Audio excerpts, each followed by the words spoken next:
然后路的要个ပြောင်းလဲလုပ်မယ်ဆိုတဲ့လူတယောက်ကတင်ဒီတိုင်းနေလို့မရဘူးအဲ့ဒါလေပဲဖြစ်လာမယ်တကယ်ကြီးလိုက်ဘာမှထင်ရှားတဲ့ຢာတွေမမြင်ရဘူးတော့အပြောင်းလဲလုပ်မယ်လို့ပြောပြီးတင်ကဒီတိုင်းထိုင်နေလို့တော့မရဘူးပြောင်းလဲလုပ်မယ်ဆိုရင်တင်ကအဲ့အပြောင်းလဲကိုဖြစ်စေတဲ့အသက်ရှင်မှုပုံစံမျိုးတင်နေဖို့လိုတယ်တင်အပြောင်းလဲလုပ်နိုင်တယ်တင်မိသားစုထဲမှာတင်ရဲ့လုပ်ငန်းခွင်အခုရှိနေတဲ့လုပ်ငန်းခွင်ထဲမှာအပြောင်းလဲလုပ်နိုင်တယ်တင်တို့ကတကယ်ဒီနေ့အချိန်မှာတင်ရဲ့နေရာကျေဝန်းလာဖို့တင်ရဲ့နေရာတွေကိုအပြောင်းလဲလုပ်ဖို့ရင်အတွက်ကြတော့တင်ဟာတင်နဲ့ဖះနဲ့အကြီးအကျယ်တိုးဝင်ပြီးတော့မှအပြောင်းအလဲကိုလုပ်ဖို့ရင်တင်ထိုင်ရတော့မယ့်အချိန်ဖြစ်တယ်။ပြောမယ်ယောသဟာကြီးမားတဲ့အပြောင်းအလဲတွေကိုလုပ်ခဲ့တယ်။သူရှိတဲ့နေရာမှာအိဇက်ဟာသူရှိတဲ့နေရာမှာအပြောင်းအလဲတွေကိုလုပ်ခဲ့တယ်။တော့ဒန်ယေလဟာအဲ့လိုခက်ခဲတဲ့ဂျားတွေကနေမလုပ်လဲဆိုရင်အဲ့ဒီနေရာတစ်ခုလုံးကိုအပြောင်းအလဲလုပ်ပလိုက်တယ်။ဒါကြောင့်အဲ့မှာရှိတဲ့လူတွေအားလုံးဟာဖះကိုကိုးကွယ်ဖို့ရန်ဒီတော့ဖြစ်လာ။ဒါဆိုရင်လူတစ်ယောက်အနေနဲ့တစ်ခုလုံးအောင်မပြောင်းလဲအောင်လုပ်နိုင်လားလုပ်နိုင်တယ်ဒါဆိုရင်ကျွန်တော်တို့ကအဲ့လိုအပြောင်းလဲလုပ်ချင်တဲ့စံသားရှိဖို့နဲ့အဲ့အပြောင်းလဲကိုလုပ်ဖို့ရင်အသက်ရှင်မှုမျိုးရှိဖို့တော့လိုတော့အပြောင်းလဲလုပ်ဆိုရင်ဒီတိုင်းထိုင်လို့မရဘူးကိုမှအခုကျွန်တော်ထိုင်းစာတင်နေတယ်ထိုင်းစာတက်ရှင်တဲ့တင်စာလည်းမဖတ်အောင်ရမလားထိုင်းစာတော့တက်ရှင်တယ်ဒါပေမဲ့အိမ်မှာမလေးလာဘူးမဖြစ်နိုင်ဘူးလို့မှဘယ်လိုမှမဖြစ်နိုင်ဘူးဒါကြောင့်အပြောင်းလဲလုပ်မဲ့လူတယောက်ဟာဒီတိုင်းထိုင်နေလို့မရဘူးကျွန်တော်ပြောချင်နေရနားလားဒီလုပ်ငန်းကြီးတာပြီးကောင်းလာအောင်ဒီလုပ်ငန်းကြီးထဲမှာတင်တို့အတွက်ကြီးမားတဲ့အပြောင်းလဲဖြစ်အောင်တင်တို့မှာတာဝန်ရှိတယ်မယုံကြည်သူတွေကြားထဲမှာလောကကြားထဲမှာတင်တို့ရဲ့အလင်းထွန်းလင်းတဲ့အထိဖျားတင်တို့ခန့်ထားတာဒါပေမဲ့ကျွန်တော်တို့ကအဲ့ဒီအခြေအနေတွေထဲမှာကျွန်တော်ကနှိမ့်မြုပ်နေတဲ့သူမဖြစ်ဖို့လိုတယ်ဒါပြောမယ်နော်အခြေအနေတွေထဲမှာကျွန်တော်ကနှိမ့်မြုပ်ပြီးတော့မှသူတို့နဲ့ရှင်းညွတ်ဟာအခြေအနေကဒီလိုဖြစ်သွားပြီအဲ့ထဲမှာမနေနေဖို့လိုတယ်အဲ့ဒီအခြေအနေတွေကိုငါပြောင်းလဲမယ်ဆိုတော့ရက်တီမှုမျိုးနဲ့ကျွန်တော်ကရက်တီဖို့လိုတယ်ဘက်ကဒီနေ့လှုပ်ဆောင်ရမယ့်အပိုင်းပြောင်းလဲဖို့ရင်အတွက်ကျွန်တော်ကဖျားခင်နဲ့အသက်ရှင်မှုပုံစံမျိုးအသက်ရှင်ဖို့လိုတယ်အေးတတာဟာသူ့ရဲ့လူမျိုးတွေလုံးဝကိုပြည့်စည်ခြင်းခံရတော့မယ့်အရာကိုအပြောင်းလဲလုပ်ဖို့ရတူတန်သေးတယ်ချလိုက်တယ်ပြောမယ်နော်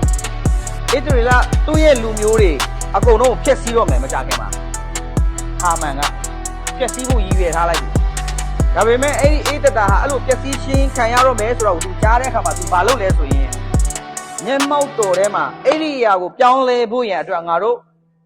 မျက်မှောက်တော်ထဲမှာအစာရှောင်ပြီးတော့မှနေထိုင်ရမယ်ဆိုပြီးတော့မှကြေညာလိုက်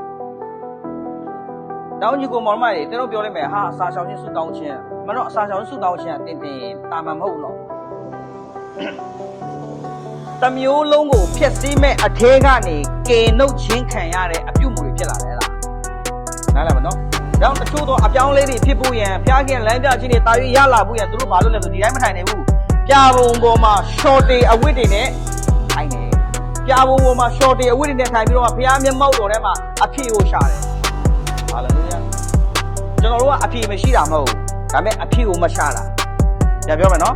ကျွန်တော်ဘဝမှာအဖြေမရှိတာမဟုတ်ဘူးအဖြေရှိပြီးသားဘာလို့ရှိမှလဲဆိုရင်ဖျားရှိမှတင်းအတွက်အဖြေရှိပြီးသားပဲမှန်ကန်သောအဖြေဘာလို့ရှိမှရှိတယ်ဖျားမှရှိတယ်မှန်ကန်သောအဖြေတင်းရဲ့မှန်ကန်သောလမ်းကိုပြမဲ့အဖြေဟာဖျားမှရှိတယ်လူတွေရှိမှမရှိဘူးဒါကြောင့်တင်းဟာမှန်ကန်တဲ့ကိုယ့်ရဲ့လမ်းကိုသွားလာဖို့ရဲ့အတွက်ဘာလို့လဲဆိုရင်တင်းဟာမျက်မှောက်တော်ထဲမှာရှာဖို့လိုတယ်ဒါကြောင့်ဒန်ယေလဟာပရောဖက်တွေအကုန်လုံးပညာရှိတွေကိုတတ်တော့မယ်လို့ကြားတဲ့အခါမှာမျက်မှောက်တော်ထဲမှာအဖြေရှာတယ်။ဘာလဲဘယင်ကြီးရဲ့အိမ်မက်ဘယင်ကြီးကိုယ်တိုင်ကအဲ့ဒီအိမ်မက်လို့လည်းမှတ်သေးတယ်။အိမ်မက်လည်းမပြောပြနိုင်ဘူး။အဲ့ဒါကိုအဓိပ္ပာယ်ပြန်ရမယ်တဲ့။မပြန်ရင်နင်းတို့ကိုတတ်မယ်။အကုန်လုံးတတ်ဖို့စီစဉ်ထားပြီးပြီ။ဒါပေမဲ့ဒန်ယေလဘာလို့လဲဆိုရင်โอเคအဖြေမရှိတော့ဘူး။သူ့ရဲ့အိမ်မက်ကလည်းငါလည်းမသိဘူး။သူ့အိမ်မက်ပြောပြတော့နည်းနည်းအနဲ့ပြန်လို့ရသေးတယ်ကွာ။သူအိမ်မက်လည်းမပြောဘူး။အနဲ့ပြန်ခိုင်းတယ်။မပြန်နိုင်လည်းတတ်မယ်တဲ့ဟာ။ဒီနေ့စဉ်းစားကြ။ဒါဆိုစဉ်းစားကြည့်ပေါ့။အိမ်မက်လည်းမပြောပြအောင်အဲ့ဒါအနဲ့ပြန်ရမယ်တဲ့။ဒါဆိုရင်အဲ့ဒီအဖြေကိုတိုင်ရင်ကဘာလုပ်ခဲ့လဲလာခဲ့တယ်ငါတို့တငယ်ချင်းတွေ3ယောက်4ယောက်မျက်မှောက်တော်တဲ့ခဏထိုင်ရအောင်ငါတို့ဖျားရှိမှခဏတော့အစာကြောက်ပြီးတော့ပြီးဖျားကိုအဖြေရှာဟာလေလုယာအဖြေရဖျားမှာရှိဒါပေမဲ့ကျွန်တော်တို့ကတကယ်အဖြေမရှာသေးတာအဖြေမရှာသေးတာတင်လေးနေတာမဟုတ်ဘူးဒါပေမဲ့တင့်ကိုထမ်းပေးမဲ့သခင်ရှိတင်မသွားသေးလို့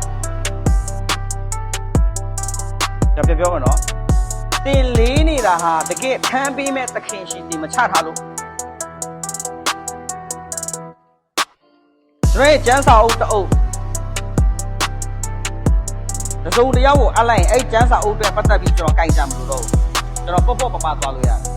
ကျွန်တော်ဟာဂျောဝိတ်တစ်ခုယူလာတယ်ကျွန်တော်ကိုကြိုက်ပေးမဲ့လူတယောက်ထမ်းပေးမဲ့လူတယောက်လက်ထက်အလိုက်ရင်ကျွန်တော်ဟာပေါ့ပပလေးသွားလို့ရတယ်ဒါကြောင့်ဘဝမှာလေးနေတာကကျွန်တော်တို့တကယ်မချသေးလို့ပြန်ပြောမယ်နော်အဲ့တော့ဘယ်မှာချရမှာလဲဘုရားရှင်ရှေ့တော်မှာချရမှာ